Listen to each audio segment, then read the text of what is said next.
జయరాం, గుత్తిలో నీ కార్యకర్తల మీటింగ్ లో నువ్వు వైసీపీని భయపెట్టి భయభ్రాంతులు చేసే విధంగా ప్రసంగాన్ని సాగించిన విషయం అందరూ కూడా చూసినారు.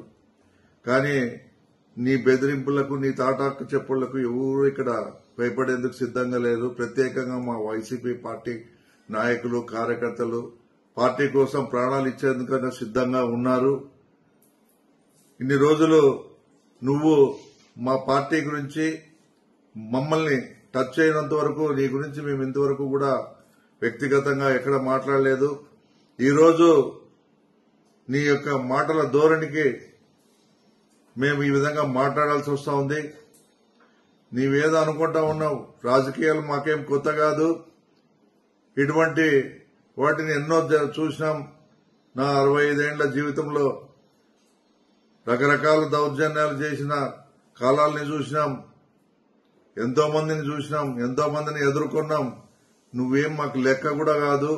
నువ్వు అనుకుంటున్నావేమో నీ పార్టీలోని ప్రజలు, నీ పార్టీలోని నాయకులు, నీ పార్టీలోని కార్యకర్తలు నీవు ఎమ్మెల్యే అయినప్పటి నుంచి నీ ప్రవర్తన చూసి విసిగి వేసారి ఎందుకయ్యా ఈయన్ని గెలిపించుకున్నామని మా దగ్గరే ఎన్నో రకాలుగా ఎన్నో సందర్భాల్లో తెలియజేయడం కూడా మేము విన్నాం. కాబట్టి చెప్తా ఉన్నాను, ముందు నీ పార్టీలో పోటీ చేసేందుకు మీ నాయకులు, కార్యకర్తలు సిద్దంగా ఉన్నారో లేదో ఒక్కసారి ఆలోచన చేసుకో.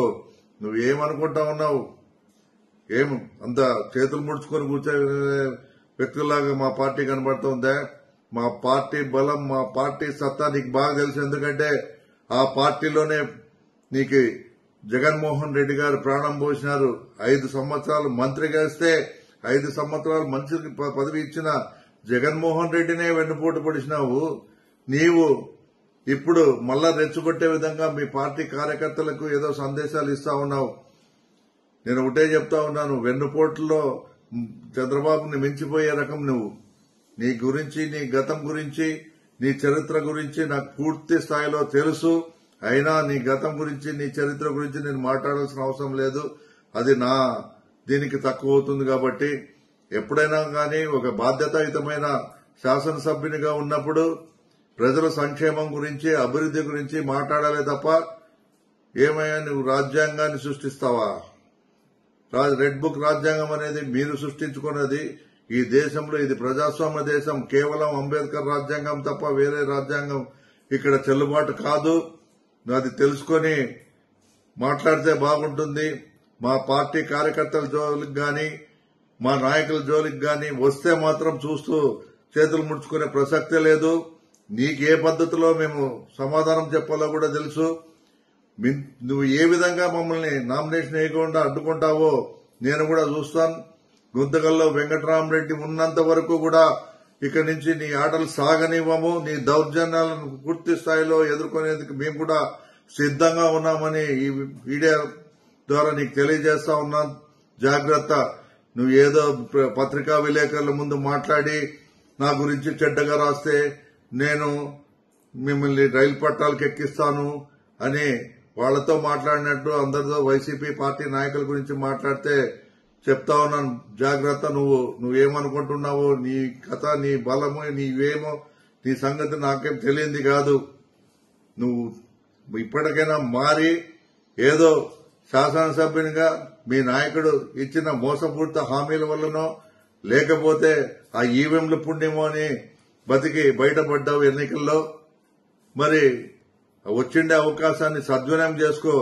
కేవలం పేకాట, మరి మందు, లిక్కర్ స్కాము, ఇసుక స్కాము, అన్ని స్కాముల్లోనూ మన నియోజకవర్గం ముందంజలో ఉందని మీ పార్టీకి చెందిన, మీ ఎల్లో మీడియాకి చెందిన పత్రికలు, మరి ఎల్లో మీడియా, ప్రింట్ మీడియా కూడా నీ గురించి పుంకాలుగా చెప్తా ఉన్నారు.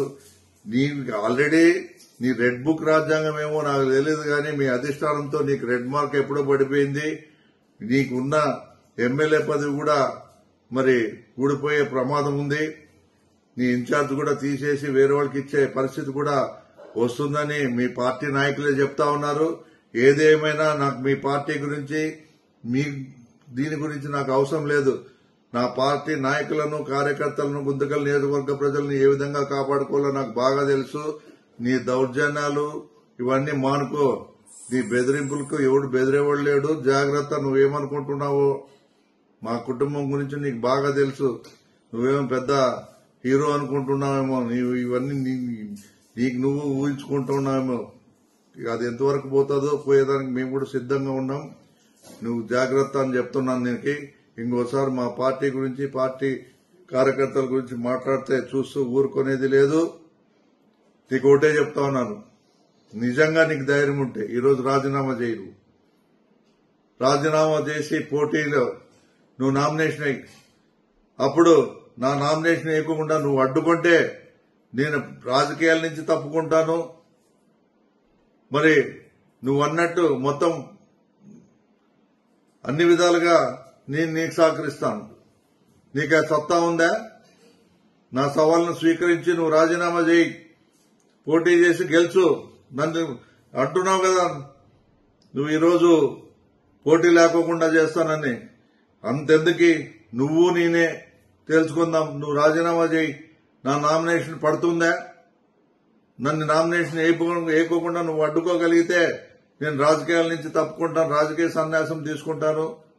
మరి అని నేను నీకు సవాల్ విసురుతా ఉన్నాను. ఈ సవాల్కు సిద్ధంగా ఉండు. నేను ఎప్పుడైనా రెడీ.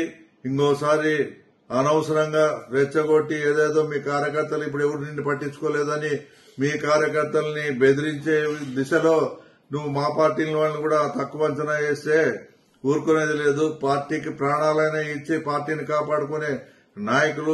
Please subscribe .news.